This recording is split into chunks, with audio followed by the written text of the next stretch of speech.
আল্লাহ পাক একটা দলের কথা, কিছু লোকের কথা আলোচনা করতেছেন যে এরা যখন মানুষের সামনে আসে তখন তারা বলে মাইয়াকুলু আমান্না বিল্লাহি ওয়া বিল ইয়াউমিল আখির, যে আমরা আল্লাহর উপরে আখিরাতের উপরে ঈমান আনছি, আমরা ঈমানদার, আমরা তাহাজ্জুদ করি, আমরা কোরআন পড়ি, তাসবিহ পড়ি।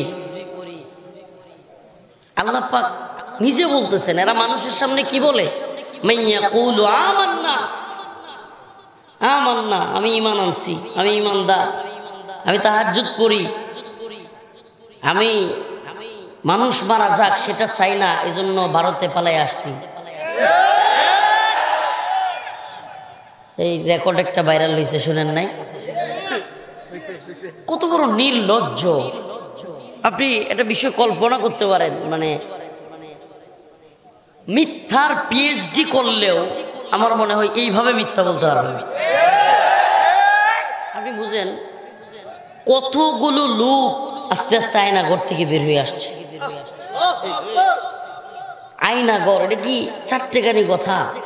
এরা মানুষকে চোখ মুখ বাইন দেয়া, তারপরে দীর্ঘদিন কবরের মতো একটা ছোট্ট রুমের ভিতরে রাইখা দেওয়া, সেই রুম থেকে মানুষগুলো বের হয়ে আসতেছে, তারপরে ওই মিথ্যাবাদীরা মিথ্যা বলেই যাচ্ছে।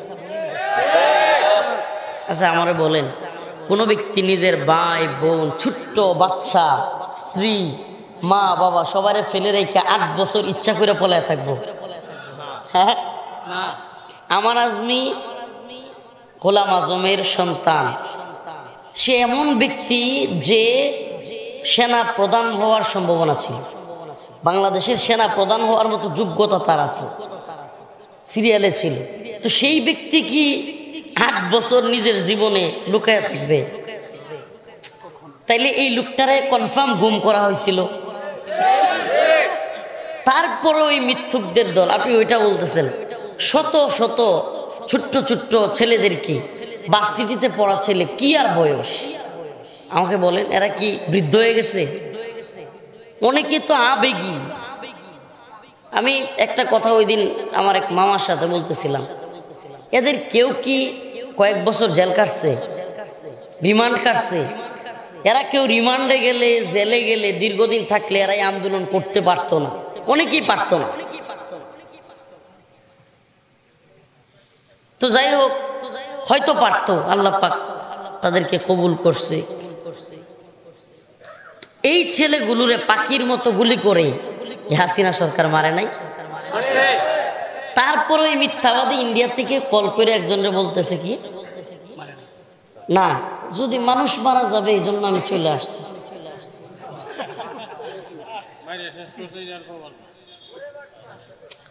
আপনারা এটা হাসতেছেন, মানুষ কি পরিমাণ সাইকো, মানে কি পরিমাণে সাইকো মেন্টালিটির হলে এই ধরনের কথা বলতে পারে, কি পরিমাণ। আপনারা একটা ইয়া বলি, আপনাদেরকে অবাক হয়ে যাবেন শুনলে। জিয়াউল হাসান একজন ডিজিএফআই কর্মকর্তা, গুমের প্রধান কারিগর ধরা গেছে। ওর একটা হালত বলবো আমি, একাধিক ঘুমের শিকার অনেক ভাইদের কাছে, আমি নিজেও তো আয়নাঘরের মতো রুম, কবর, সেলের মধ্যে ছিলাম, তো আমি এদের হালত বলি, আমি যদি দেখাই কি বলবো। জিয়াউল হাসান এমন মেন্টালিটির সাইকোপ্যাথ মানুষ, মানে এদেরকে এই যে মনে করেন, আল্লাহ মাফ করুক, মুরব্বীরা এখানে আছে, দেখাইতে পারবো কিনা, কোরআন শরীফ নাই তো, না একটু দেখাবো আমি। মনে করেন এই যে এইভাবে পাটা রাইখা, এভাবে হেলান দিয়া, এভাবে সিগারেট খাইতে খাইতে, কিরে তুই কি করতেছিস, কি বলতেছিস, ঠুস করে গুলি করে দেয়। মানে কি পরিমাণে সাইকো আপনি বুঝেন। মানে পায়ের উপর পা তুইলে এইভাবে টেবিলের উপরে সিগারেট খাচ্ছে, গল্প করতেছে, হঠাৎ করে একজনকে গুলি করে দিচ্ছে। মানে মানুষটাকে কিন্তু মেরে ফেলতেছে। মানুষটা গুলি করার পর একটা মানুষের যে শব্দ হয়, এটা বিশেষ করে ইকরাম যখন মারা গেছে, ওই যে কক্সবাজারের একজন কমিশনার, এই ভিডিওটা খুব ভাইরাল হয়েছিল। ওর মেয়ে চিৎকার করে ওর স্ত্রী কান্না দিচ্ছে, আল্লাহ আল্লাহ, এরকম একটা আওয়াজ, এটা কিন্তু খুব ভাইরাল হয়েছিল। শুনছেন কেউ? ওর গুলির আওয়াজটা কিন্তু ওই কল রেকর্ডে শোনা যাচ্ছিল। ইকরামের গুলি করার পরে মানুষ যখন দম, সবচাইতে বেশি আমি একেবারে কারগুজারি, যারা দেখছে শুনছে, যারা ভুক্তভোগী, এদের কাছ থেকে শুনে বলতেছি। মানে মৃত্যুর ক্ষেত্রে সবচাইতে কষ্টের হলো গুলি করে যারা, আর সবচেয়ে সহজ হলো জবাই করে যাদেরকে মৃত্যু। তো গুলি করার পরে অনেক সময় মৃত্যুবরণ করতে চায় না। এই সাইকোরা, এই ডিজিএফআই কিংবা এই সিটিটিসি বা এই সাইকোপ্যাথরা, এদের মানসিক ভারসাম্যহীন, এরা এরা এমনও করছে যে দম যাইতেছে না, পাড়া মাইরা গলায় ধরে রাখতে। কি পরিমাণ সাইকো এরা! মানে স্বাভাবিক মানুষের সেন্স থাকা অবস্থা এগুলো পারবে না। এই জন্য আপনারা মানে জানেন কিনা, যাদেরকে দিয়ে কবর থেকে লাশ তুলে, অনেক সময় লাশের তদন্তের জন্য কিন্তু লাশ তুলতে হয়, তখন এদেরকে প্রশাসন নিজের আমোদ খাওয়া, এটা জানেন আপনারা, নেশা করা। কারণ স্বাভাবিক একটা মানুষ লাশ টাইনে টুনে তুলতে পারবে না।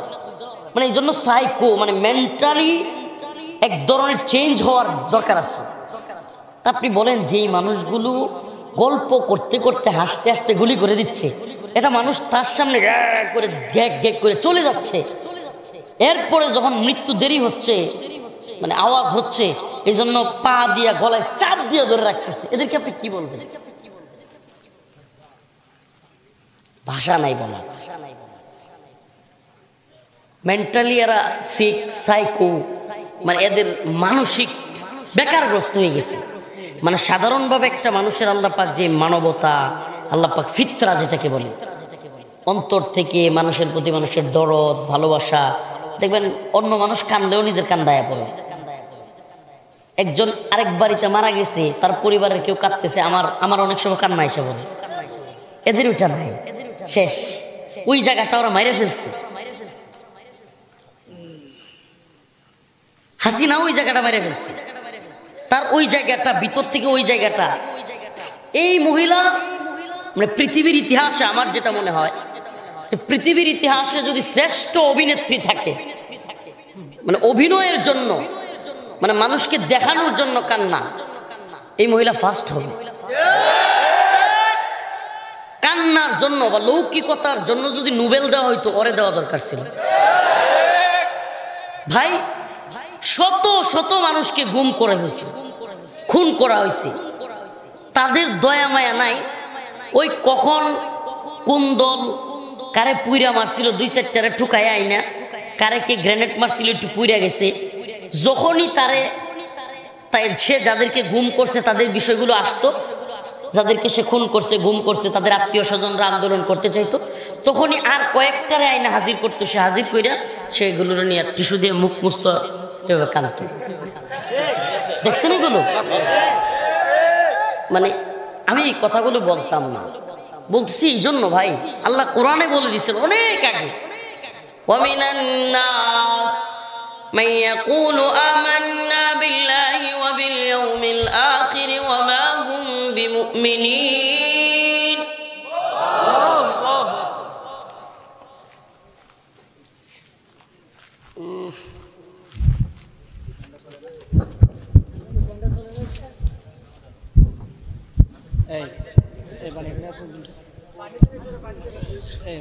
ঠিক আছে, গরমের সময় আমি প্রোগ্রাম এই জন্য করতে চাই না, আমার গরম ধরে ফেলে। আস্তে একটু, হুজুর একটু এদিকে 2-3 জন সরে গেলে মনে হয় ভালো হবে, ফ্যানের বাতাসটা। আমার শরীর গরমের সময় প্রোগ্রাম করতে চাই না, এই যে টান দিতে গেলে অনেক সময় মাথা ধরে ফেলে। যাক, যেটা বলতেছিলাম, খুব অল্প সময়ই কথা বলবো।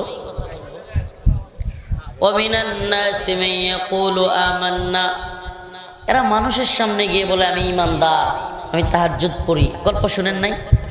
শত শত আলেমরে গ্রেফতার করতেছে, রিমান্ডে নিচ্ছে, তবুও তার তাহাজ্জুদের গল্প বন্ধ হয় না। এক চেয়ারম্যানে কুড়িগ্রামে এই গল্প বলতে গিয়া জনগণ জুতা নিয়ে দাঁড়ায় গেছিল। হাজার হাজার মানুষ, হাজার হাজার মানুষ। ওই চেয়ারম্যান সাহেব কুড়িগ্রাম মাহফিলে, আওয়ামী লীগের চেয়ারম্যান আর কি, আপনারা এই ভিডিও দেখছেন কিনা, হে দাঁড়ায় গেছিল। আমাদের নেত্রী তাহাজ্জুদ পড়ে, এই পরে সেই পরে। আমি যখন পাশে বসে আছি, এই গল্প মানুষ তো আর ভালো লাগতেছে না। মানুষ কি করছে, অনেকগুলো জুতা নিয়ে দাঁড়ায় গেছিল। আমি বলছি, চেয়ারম্যান সাহেব এত বড় বড় আলেম বন্দি, তাদেরকে সায়রা দিতে বলেন আপনার নেত্রীর, এত তাহাজ্জুদের গল্প বললেন না। এখন এরা তাহাজ্জুদের গল্প আমাদেরকে অনেক শুনাইছে। আমাদের এক হুজুর, আল্লাহর বান্দা, বরিশালে বাড়ি, ঢাকায় হুজুরের কাছে পড়ছি, নাম হাসনাইন সাহেব, খুব ভালো মানুষ, আমার হেফজখানার জীবনের উস্তাদ। হুজুর আমাদেরকে একটা গল্প শুনিয়েছিল। এরা আমার বন্ধু আছে, হুজুরের কাছে পড়ছে, মাসুদ। তো হুজুর বলতেছে যে ফজরের নামাজ পড়তে গেছি শীতের দিন, আমার শ্যালক মানে বউয়ের ভাই আর কি, আমার শালা ও আমার একটা বিদেশ থেকে শাল পাঠাইছে, দামি, খুব দামি সুন্দর একটা শাল পাঠাইছে। শাল শীতের দিন পইরে গেছি, মসজিদে যাব কুয়াশার মধ্যে, হঠাৎ করে এতটুক লম্বা একটা নিয়ে আমার এনে ধরছে। ধরে কয় হুজুর যা আছে সব দিয়ে দেন। হুজুর কয় বেড়া আমি নামাজ পড়তে আইছি, আমার তো এই শাল ঢাকায় দেখতেছ, এছাড়া আর কিচ্ছু নেই। হুজুর এটাই দিয়ে দেন। খুব পছন্দ হয়েছে বিষয় জিনিসটা, আসলে দামি, জিনিসটাও দামি, তো নিয়ে নিস।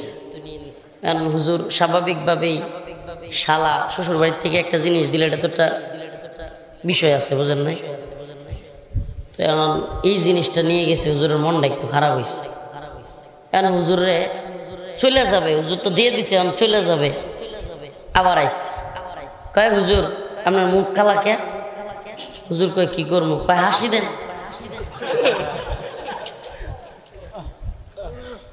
পরে হুজুর কয় আমি হাসবো কেমনে, হাসি কি আর আয়ে? পরে আবার যখন চাকু ধরছে তখন আমি কি করবো আর? পরে হুজুরে জিগাইলো যে এই বেটা শাল তো নিলি, আবার আমার এইভাবে হাসাইলি, এটার কারণটা কি? হুজুর আমার বউয়ে কয়ে দিছে কারো মন খারাপ করে কিছু না নিতে। কোন কারবার একটু মিলায়া দেখেন। এরা আমাদের শাইখুল হাদিস, ইবনে শাইখুল হাদিস সহ শত শত বাংলাদেশের প্রসিদ্ধ আলেমদেরকে নিয়ে গ্রেফতার করলো। এখন গ্রেফতারও করছে, রিমান্ডে নিছে, মারছে, গুম খুন সব করতেছে, আবার তাদের সামনে তাহাজ্জুদের গল্পও বলতে হবে। কোন তো কারবারটা? সবকিছু করতেছে, মারতেছে, আবার আমাদের কি বলতে হবে? জয় তাহাজ্জুদের জয়, জয় কোরআন তিলাওয়াতের জয়, মানে এডিও করছি। তাহলে ওইটার সাথে এরা মিলাম, চুরি তো চুরি, আবার সে নাজুরি, তাই না? ফালা তাহসাবান্নাল্লাহা গাফিলান আম্মা ইয়ামালুজ জালিমুন। সুবহানাল্লাহ। আল্লাহ কয় হে জালেম, তোমার জুলুমের ব্যাপারে আমি আল্লাহরে কি গাফেল মনে করো নাকি? আমি আল্লাহ দেখি না? আরে ফেরাউন নমরুদরে হাসিনার চেয়ে আল্লাহ বেশি সময় দিছে।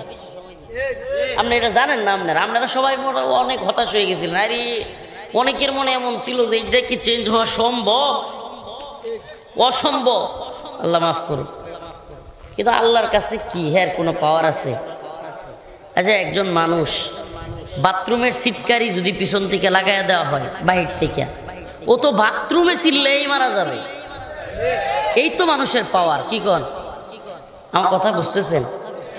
আর যদি দুইটা জামাল গুঁড়া খাওয়াইয়া দেওয়া যায়, এই মানুষ বিস্তার থেকে উঠতে পারবো? পাতলা বায়ানা শুরু হইতে হইতে শেষ। তো যেই মানুষ এই পাওয়ার, ও পৃথিবীর প্রেসিডেন্ট হোক, তথাকথিত জাতিসংঘের প্রধান হোক, আমেরিকার প্রধান হোক, ভারতের প্রধান হোক, ইসরায়েলের প্রধান হোক, কিংবা হাসিনা হোক, জো বাইডেন হোক, নরেন্দ্র মোদী হোক, কিংবা নেতানিয়াহু হোক, সে যেই হোক, আসলে তার পাওয়ার আর কতটুকু? সুপার পাওয়ার স্রেফ আল্লাহ। আল্লাহর পাওয়ারের সামনে এদের কোনো খাওয়া আছে? কথা কয় না, খাওয়া আছে। এই জন্য বলি প্রিয় ভাই, দেখেন আল্লাহ অন্য আয়াতে কি কয়। এই সূরা বাকারার এই অংশেই আল্লাহ পাক একটু পরে এদের চরিত্র আরো বর্ণনা করতেছেন। একটু মিলাইয়া দেখেন। আল্লাহ পাক তো এটি অনেক 1500 বছর আগে আল্লাহ রসুলের কাছে কোরআন পাঠাইছেন, প্রায় 1500 বছর।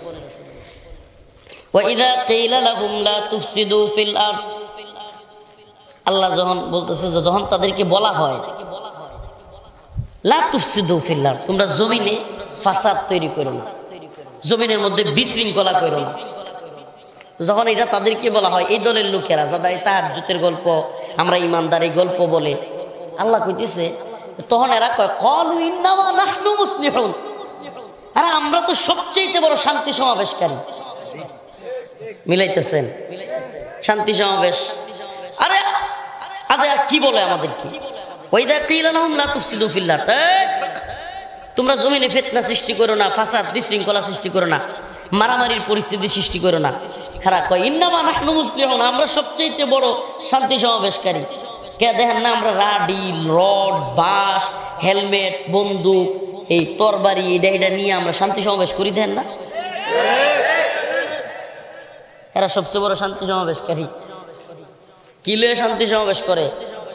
রড, রামদা, পিস্তল, হেলমেট, এটি নিয়ে তারা কি কয় যে আমরা নৈরাজ্যের বিরুদ্ধে শান্তি সমাবেশ। মিলছে নি? আল্লাহ কইতেছে ওয়াইদা কিলা লাহুম, যখন তাদেরকে বলা হয় লা তুফসিদু ফিল আরদ, তোমরা জমিনে কি করো না, ফিতনা সৃষ্টি করো না, এরা কি করে? ক্বালু ইন্নামা নাহনু মুসলিহুন, আরে আমরাই সবচেয়ে বড় শান্তি সমাবেশকারী। কি কইতাছেন আমাদের? আল্লাহ বলে আলা ইন্নাহুম হুমুল মুফসিদুনা ফিল আরদ, জেনে রাখো এরাই হলো সবচাইতে বড় ফিতনা এবং ফাসাদ সৃষ্টিকারী। এরা কি হেলমেট লইয়া, রামদা লইয়া, রড লইয়া শান্তির লাগি যায় না অশান্তির লাগি? আপনি কল্পনাও করতে পারবেন না, হাসিনার সাইকো মনোভাব একেবারে স্থানীয় আওয়ামী লীগ ছাত্রলীগের মধ্যে ঢুকছিল। কঠিন অবস্থা, এদের মনের মধ্যেও মানুষের প্রতি মায়া দয়ার কোনো বালাই ছিল না।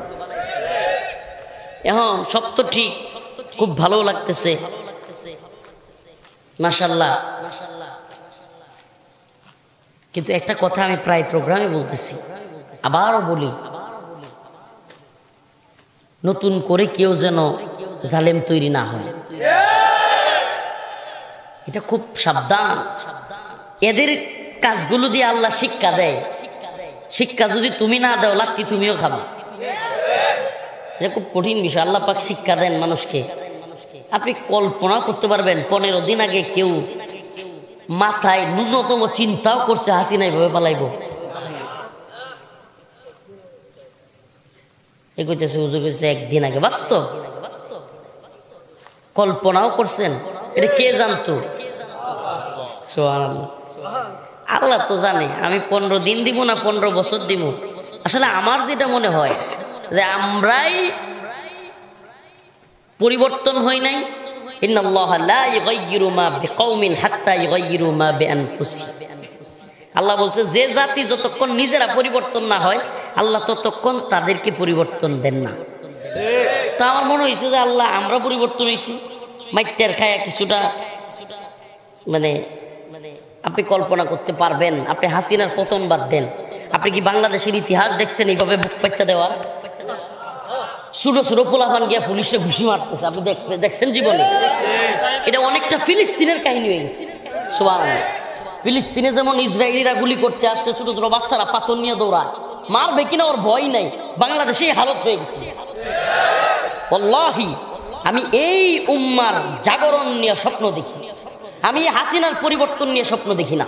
আমি স্বপ্ন দেখি এই মানসিকতার, যে জাতি বন্দুকের নলের সামনে দাঁড়াইতে পারে এ জাতির সামনে কোনো জালেম টিকতে পারে না, পরবর্তীতেও কোনো জালেম আর সাহস করবে না। আপনি কি এটাও চিন্তা করতে পারছেন? পুলিশ, আল্লাহ মাফ করুক কথাটা, পুলিশ অনেকটা ক্ষুধা দাবি করে বসছিল নিজেদেরকে, এমন অবস্থা। এরা নিজেদেরকে রবের আসনে বসাই ফেলছিল, মনে করতো তারা যা মন চায় তাই করতে পারে, মানে যারে মন চায় ধরো, মারো, গুম করো, খুন করো। আরে বাবা, এই অবস্থা। আল্লাহ পাক কি করলেন? সুবহানাল্লাহ, এই 1 মাসের ভিতরে অবস্থা এমন হয়েছে, বিশেষ করে শেষ 10 দিনের আন্দোলনে এরা নিজেদের পোশাক পরে ঘর থেকে বাইরে হতে ভয় পায়।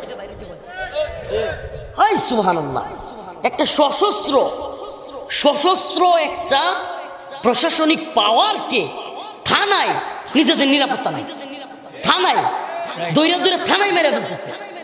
আল্লাহ পাক কি না পারে, সুবহানাল্লাহ ওয়া বিহামদিহি। মানে পুলিশ ওসি ওসি এমন অসংখ্য ওসির কথা আমি জানি, পোশাক ব্যাগের ভিতরে বইরা রাস্তায় বেরিয়ে। আপনি কি কইবেন? আল্লাহ কি না পারে? সুবহানাল্লাহ। হুয়াল আউয়াল ওয়াল আখির ওয়াল যাহির ওয়াল বাতিন ওয়া হুয়া বিকুল্লি শাইইন আলীম।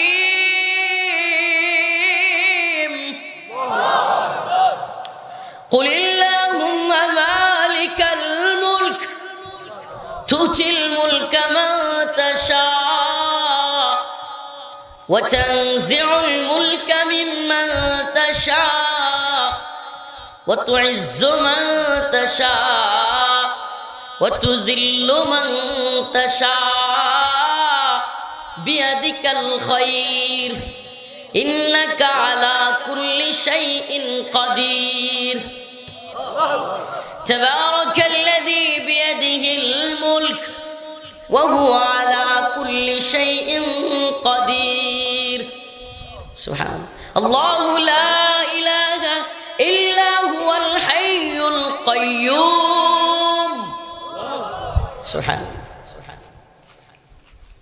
উনার সামনে কোনো পাওয়ার আছে নাকি? ওই পাওয়ারে বিশ্বাসী যারা, এদেরকে কোনো পাওয়ারের ভয় দেখায় লাভ নাই। উনি নিজে বলতেছেন তুতিল মুলকা মান তাশা, আমি যারে মন চাই ক্ষমতা একটু দেই আর কি, একটু, এটা এই ক্ষমতা কিচ্ছু না। ওয়া তানজিউল মুলকা মান তাশা, মন চাইলে আবার লয়ে যাই। ওয়া তুইজ্জু মান তাশা, আমার মন চাইলে ইজ্জত দেই। ওয়া তুযিল্লু মান তাশা, আবার মন চাইলেই পলায়নের মতো অবস্থা তৈরি করি। সুবহানাল্লাহ। বিয়াদিকাল খায়র, সমস্ত কল্যাণের মালিক আমি। ইন্নাকা আলা কুল্লি শাইইন কাদির, সমস্ত শক্তির মালিকও আমি, সমস্ত শাই, কুল্লু শাই, সব কিছুর মালিক আমি। সুবহানাল্লাহ। হুয়াল আউয়াল ওয়াল আখির, তিনি প্রথম, তিনি শেষ। ওয়াল যাহির, তিনি প্রকাশ্য। ওয়াল বাতিন, তিনি গোপন। সকল শক্তি উনার। সুবহানাল্লাহ সুবহানাল্লাহ। ইমানি হালত আমাদের আল্লাহর উপর আস্থা ভরসা এমন হওয়া উচিত যেন বন্দুকের নল সামনে আসলেও আমার অন্তরে আল্লাহর ভয় আসে, বন্দুকের ভয় নয়। তো এই জন্য প্রিয় হাজিরিন, যেটা বলতেছিলাম, নূপুর শর্মা নামক এক কুখ্যাত নরপিশাচ মহিলা ভারতে যখন রাসূলুল্লাহ সাল্লাল্লাহু আলাইহি সাল্লামকে নিয়ে কটূক্তি করলো, বাংলাদেশে প্রত্যেকটা থানা পর্যায়ে, ইউনিয়ন পর্যায়ে আওয়ামী লীগের পক্ষ থেকে নির্দেশনা গেল, সাবধান, এই ইস্যুতে কোনো আন্দোলন করা যাবে না। পারছে?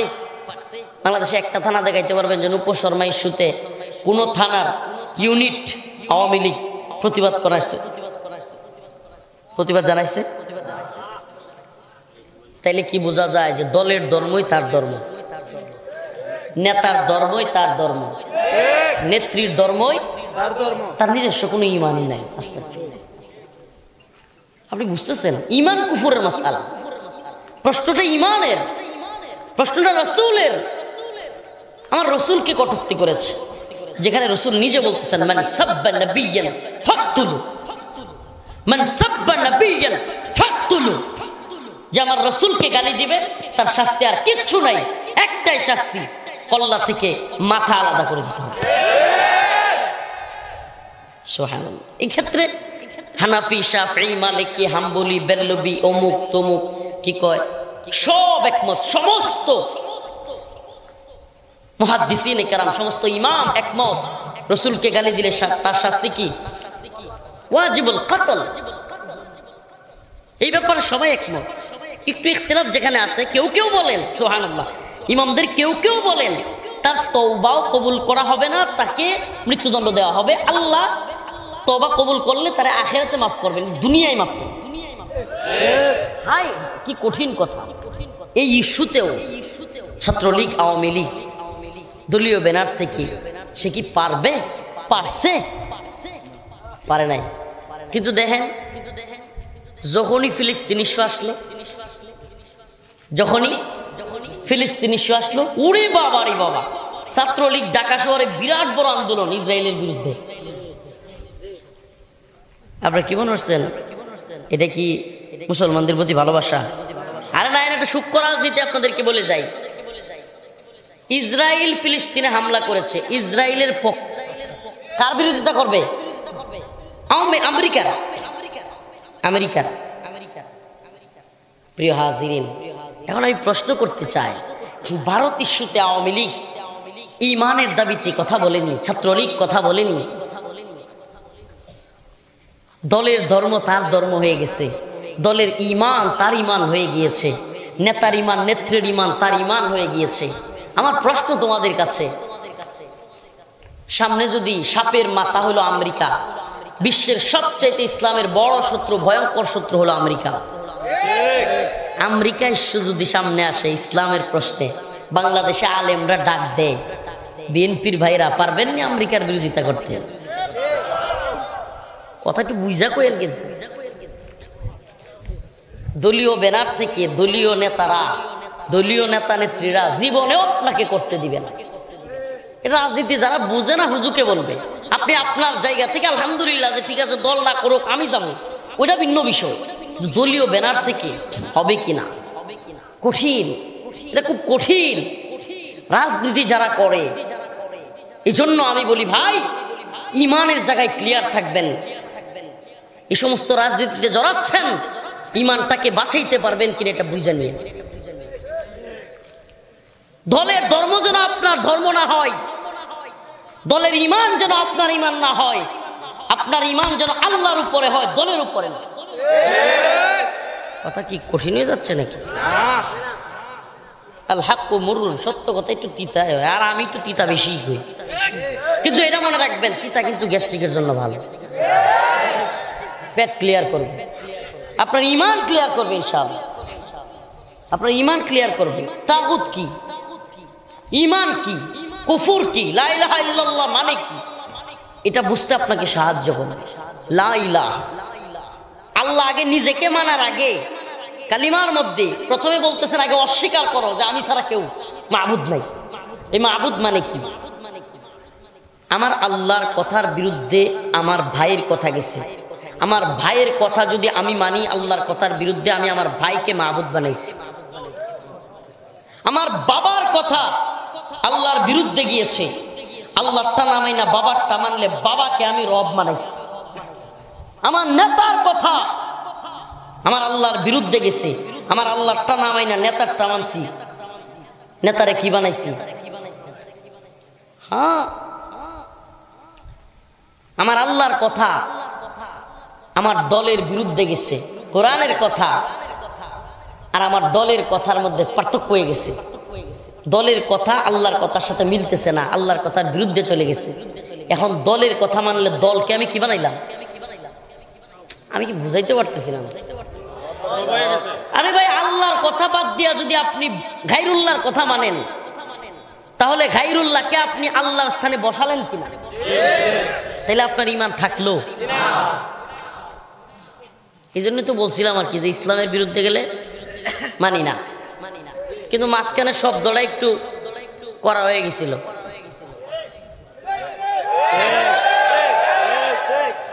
কিন্তু ইমানের দাবি কিন্তু এটা, যে ইসলামের বিরুদ্ধে গেলে আমি আমার ভাইকে মানি ইসলামের পক্ষে থাকলে, আমি আমার বাবাকে মানি ইসলামের পক্ষে থাকলে, আমি আমার নেতাকে মানি ইসলামের পক্ষে থাকলে, আমি আমার উস্তাদকে মানি ইসলামের পক্ষে থাকলে, আমি আমার পীরকে মানি ইসলামের পক্ষে থাকলে, আমি আমার দল করব ইসলামের পক্ষে থাকলে।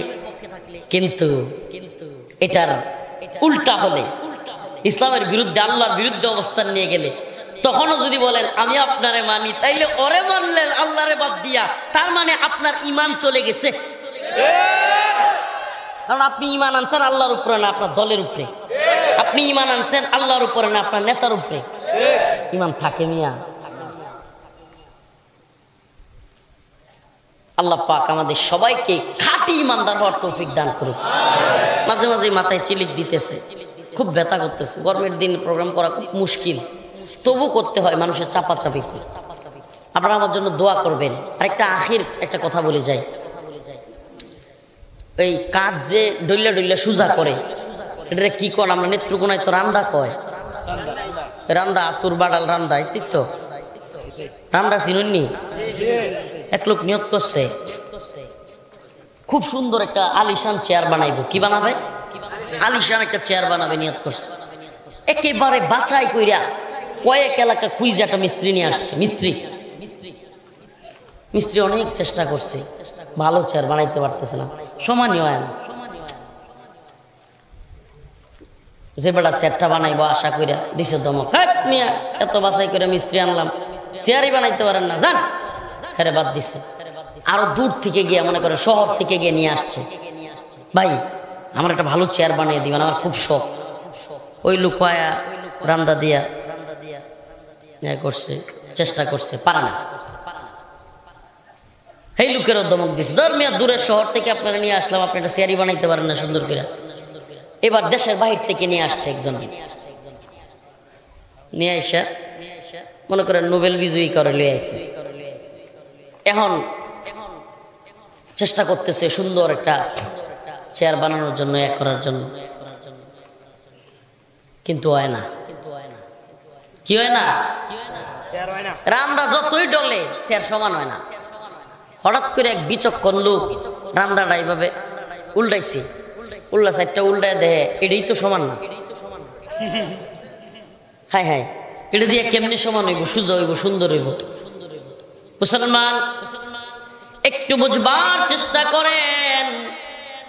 মিস্ত্রি যত পাল্টান, বেগম খালেদা জিয়া থেকে শেখ হাসিনা কিংবা তাকে পাল্টায় আরেকজন, মিস্ত্রি যতই পাল্টান, যদি রান্দা না পাল্টান, আপনার চেয়ার, আপনার সমাজ, আপনার রাষ্ট্র সুন্দর হবে না।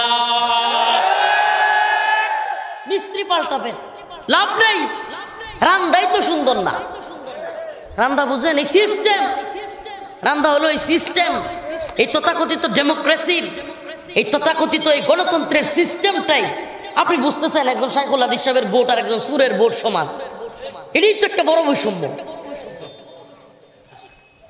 এ ভাই, এই কেন্দু আর একজন বাটপারের ভোট, এই কি বলে একজন চোর ডাকাতের ভোট, আর একজন নেত্রকোনার সবচেয়ে বড় আলেম আল্লামা আব্দুল কাইয়ুম হাফিজাহুল্লাহ, উনার ভোট সমান নাকি কম বেশি?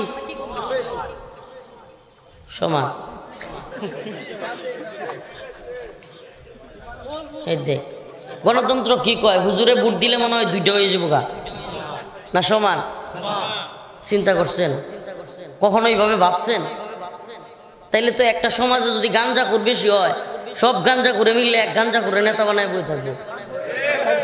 ওমা, আমার বুড়ের মান এক সুরের বাটপারের বুড়ের মানও সমান, তো আমি ভোট দিয়া একটাই হবে, ওই বাটপারে ভোট দিয়া গাঁজাখোর, মদখোর, নেশাখোর, চোর ডাকাত, ও ভোট দিয়াও একটাই হবে। তখন এরা কি চিন্তা করবে যে নিরাপদে গাঞ্জা খাওয়ার জন্য একটা গাঞ্জাখোর নেতা দরকার। বাহ, হইতেও তো আছে তাই।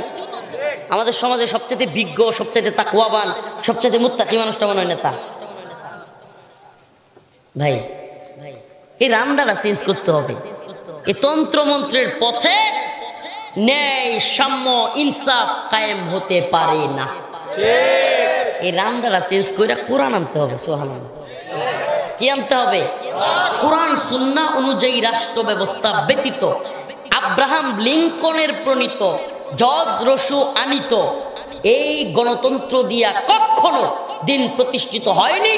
পৃথিবীর ইতিহাসে 1 ইঞ্চি ভূমিতে ইসলাম প্রতিষ্ঠা হয়নি, দিন বিজয়ী হয়নি, হবে না। লিখে রাখেন, লিখে রাখেন, হবে না। একটাই পথ কোরআন বলে দিচ্ছে, একটাই মত, দাওয়া এবং জিহাদ। সুবহানাল্লাহ। এই পথে ছাড়া মুসলিমদের বিজয়। আপনি দেখেন না, সোভিয়েত রাশিয়া, মুরব্বীরা যারা আছেন, সোভিয়েতের ইতিহাস মনে আছে, 90-এর দশকের কথা। আমরা তো ইতিহাস পড়িয়া জানছি, আপনারা তো সরাসরি জানার কথা। সোভিয়েত এত বেশি প্রভাবশালী ছিল ওয়ার্ল্ডে যে একটা কথা প্রচলিত ছিল যে সোভিয়েতের সূর্য অস্ত যায় না। মানে হলো সোভিয়েত এতগুলো দেশ দখল করে রাখছিল যে কোনো দেশে সূর্য থাকতই।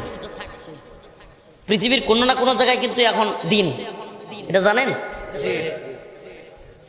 তো এই জন্য বলতো সোভিয়তের সূর্য অস্ত যায় না। সেই সোভিয়ত কাইন্দা কাইন্দা নাকে খত দিয়া আফগানের মুল্লাদের কাছে মায়ের খায়া সোভিয়ত ভাঙ্গা এখন হয়েছে রাশিয়া। বুঝতেছেন আপনি? এই মুল্লাদের কাছে এসে নেটও মার খাইছে, আমেরিকাও মার খাইছে, বাদ ডাইকে 21 সালে বিদায় হয়েছে না হ্যাঁ খত দিয়া। হয়েছে কি হয় নাই? প্রত্যেকটাই। আরো সুখবর জানাই আপনাদেরকে, আলহামদুলিল্লাহ আফগান বিজয়ের পরে মালি সোমালিয়াতেও অলরেডি ইসলামিক সরকার আসতেছে। ওই গাদ্দার ফ্রান্সের দালালরা সরে গেছে এবং গাদ্দার ফ্রান্সের বাহিনী আস্তে আস্তে পালাইতেছে। সুবহানাল্লাহ। কি বলবেন আপনি? তাইলে বিজয়ী পথে ভাই, বিজয়ী পথে। এটা ধারণ করতে হবে, লালন করতে হবে যে এখন আমরা দাওয়াতের অবস্থায় আছি। যদি কখনো ভারত মনে করে হুমকি দুমকি দিয়ে নাইমা যাবে, ইনশাআল্লাহ জীবন বিলায়া দেওয়ার জন্য, জিহাদের ময়দানে নামার জন্য আমরা তৈরি আছি।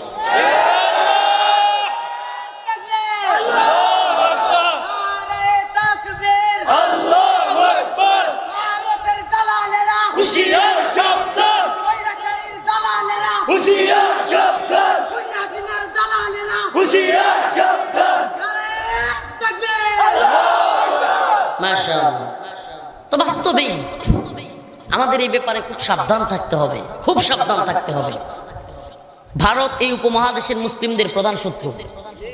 ভারত এই উপমহাদেশের মুসলিমদের প্রধান শত্রু, যাদের চাওয়া হলো অখণ্ড ভারত, রাম রাজত্ব প্রতিষ্ঠা করা, যেখানে হিন্দুরাই সব কিছু পরিচালনা করবে। নাউজুবিল্লাহ।